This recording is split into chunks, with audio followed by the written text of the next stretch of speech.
Selamat malam saudara yang dikasihi Tuhan. Jumpa kembali dengan saya, Yohana Ibrahim, dalam renungan malam dari Pendeta Dr. Erastus Sabdono dengan tema Komoditas.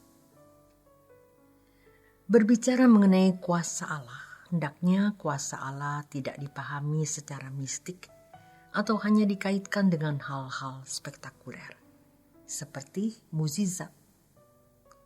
Kuasa Allah ini harus dikaitkan dengan kemampuan Allah untuk menyelesaikan masalah dosa. Dan itu harus berkelanjutan. Namun, rata-rata kalau bicara soal kuasa Allah selalu dikaitkan dengan masalah hidup yang terkait dengan pemenuhan kebutuhan jasmani. Ini merupakan sebuah penyimpangan. Dalam bahasa aslinya, kata kuasa adalah dunamis, yang artinya sesuatu yang menggerakkan. Hanya Allah yang memiliki kuasa ini, yang dapat menyelesaikan masalah potensi dosa ini. Dalam hal ini kita bergantung sepenuhnya kepada Allah, dan kita memang harus berurusan dengan Allah. Jadi, jangan jadikan agama sebagai komoditas untuk memberikan kontribusi atau bantuan bagi masalah-masalah pemenuhan kebutuhan jasmani.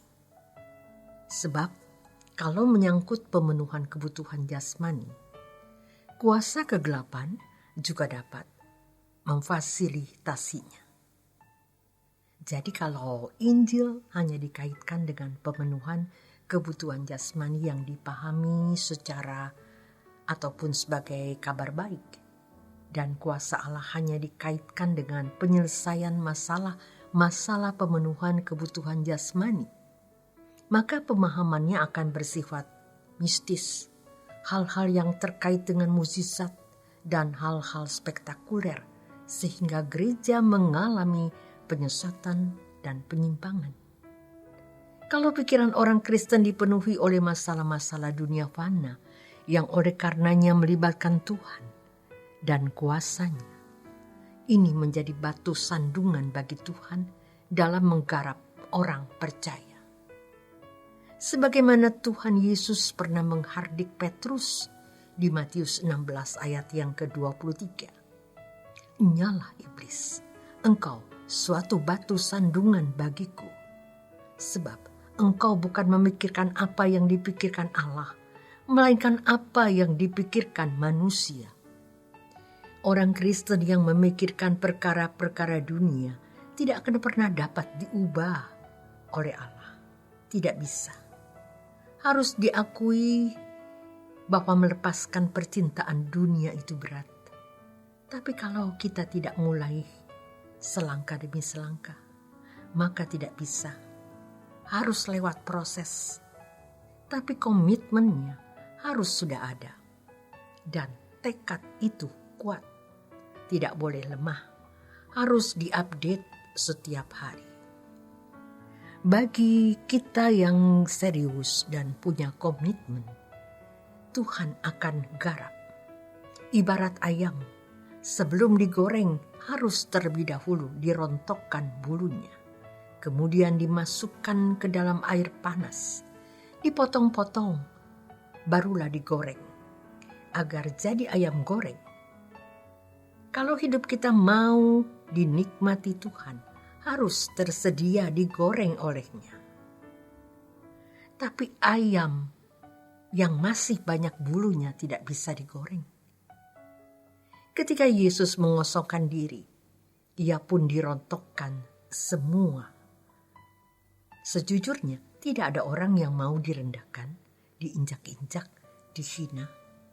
Tapi kalau tidak begitu, kita tidak akan pernah dirontokkan. Kalau kita sudah tidak rindu Tuhan, pasti ada yang lain dirindukan. Ada perselingkuhan dengan sesuatu di luar Tuhan. Jadi, kebenaran-kebenaran firman itu akan mengubah kita. Jangan diganti dengan sistematika, dogmatika, yang memang diwariskan dari generasi ke generasi.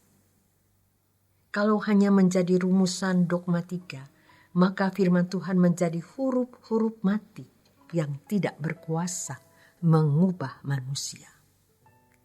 Orang percaya tidak akan mampu menghadapi perubahan zaman yang begitu cepat dan tipu daya kuasa gelap.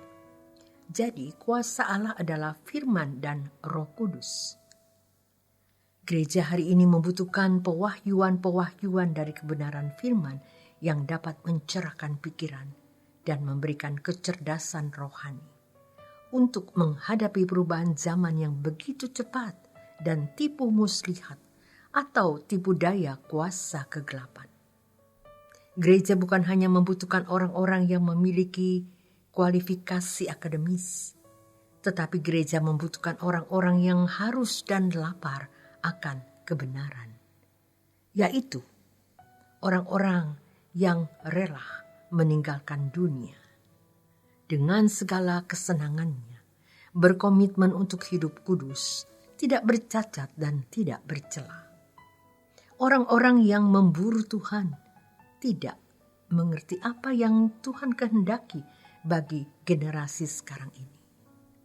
Tentu mereka adalah orang-orang yang hidup hanya untuk menyenangkan perasaan Allah.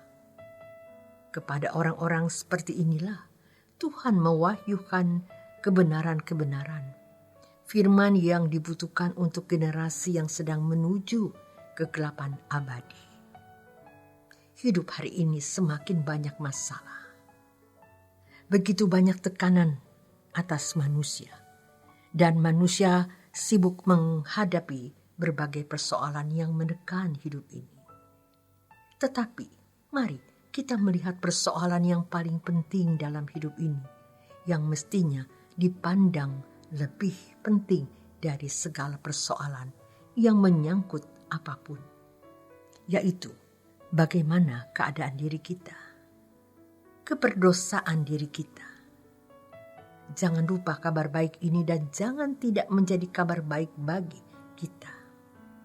Bagaimana kita yang tercengkram oleh kodrat dosa, adanya potensi dosa dalam diri kita, di mana ada kecenderungan untuk hidup tidak sesuai dengan pikiran perasaan Allah, diubahkan menjadi manusia yang memiliki pikiran dan perasaan seiring dengan pikiran dan perasaan Allah. Jangan jadikan agama sebagai komoditas untuk memberikan kontribusi. Terima kasih untuk kebersamaan Anda di Renungan Malam. Selamat beristirahat. Tuhan Yesus memberkati.